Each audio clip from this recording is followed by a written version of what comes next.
Okay, so let me tell you guys what's about to happen right in front of your eyes, and no one even sees it coming. The government, right? Our U.S. government just approved $1.3 trillion. $1.3 trillion.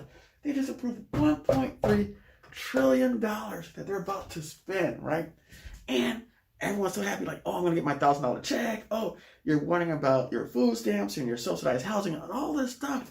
But listen, $1.3 trillion going into, guess what's about to happen? Half of that money, yes, it's gonna be spent in social services here, right? And it's gonna be spent in healthcare and R&D.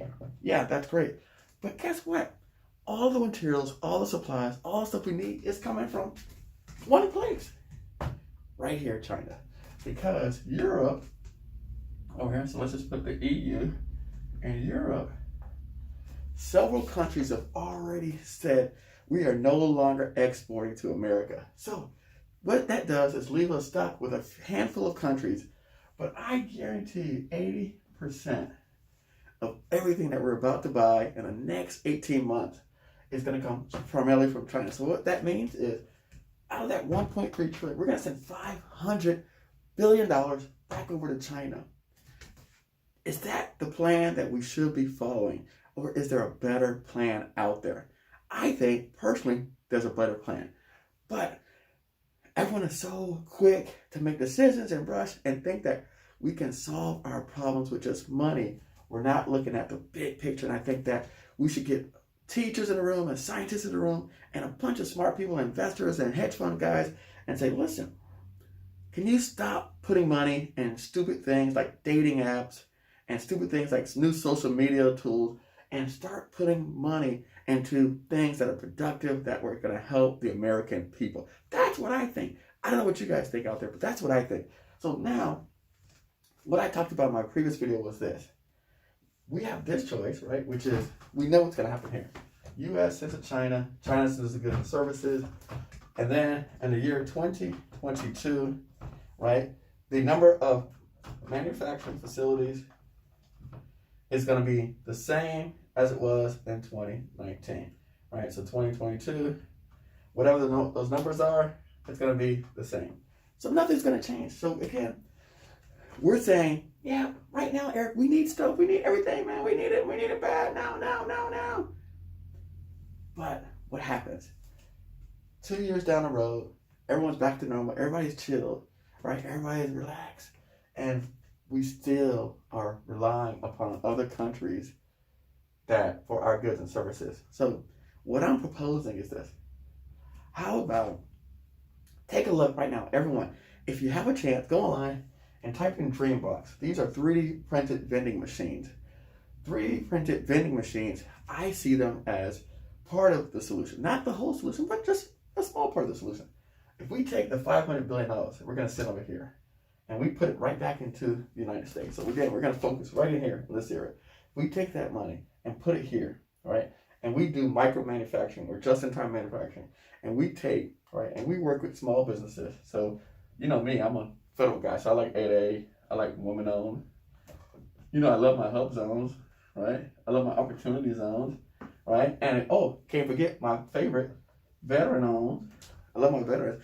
We work with those people, and we start we already have a lot of these tools, right? So we have Small Business Investment Corporation, right? And if you don't know SBIC, Small Business Investment Corporation, they are already doing, the government does this right now. They were doing this last year, 10 years, 20 years ago. They're already matching funds with businesses, but mostly it's venture capitalists, right? So they're giving a venture capitalist 3-to-1. So if a venture capitalist puts $100 million in, the SBA is giving them $300 million for an investment. So we already have programs that we do these things for, but now instead of giving it into the hands of the rich people, let's put it in the hands of these small businesses out here and give them triple matching funds. So for example, I'm a small business. I have $100,000 to invest in starting my own micro manufacturing facility. The government matches me and gives me $300,000 in addition to my $100,000, giving me a potential $400,000 to start my own micro manufacturing business. Now, I could set up these similar types of and I say vending machine because people understand the concept of a vending machine, right? You go to the machine, you put your dollar in, it spits out whatever you want. But again, those vending machines will be printing things like masks, right? And things that we need. So face shields. And I'm sure a whole host of other things out there that we can buy. So again, we can look at doing micro manufacturing facilities all over the world. And that way we have our own national distribution network of resources that can be deployed. So for example, let's say, right, this is far-fetched, gotta stay with me on this one.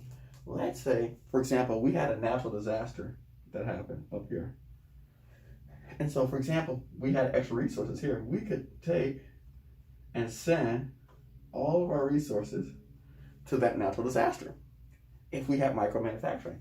Same thing, if we had, let's say right now, we need resources focused on New York. So we could have everyone start sending their excess to New York. That's what I see as a solution. Again, I don't have all the answers. I'm not the smartest guy in the room. I am just sharing some ideas and concepts with you guys so that we can talk to our leaders, talk to the investors, talk to the people that you know, talk to people that you have access to say, hey, what can we do to explore these concepts? In fact, did I print off? I looked at the machines to make these masks, right? So the N95, the machine itself. So we're talking about, let's go back to the example where we were saying about there's price gouging. So the machine itself, I'm gonna, where's my eraser? I don't know. So the machine itself, to make these things, is about $80,000. Right? So that's what a machine costs to make a 95 mask. And then it produces 50 price units per minute. Right? So that's 300 per hour, 2,500, and an 8-hour day. Right? Look, we're gonna do another video where we talk about that later. But again, I'll cut that slide out.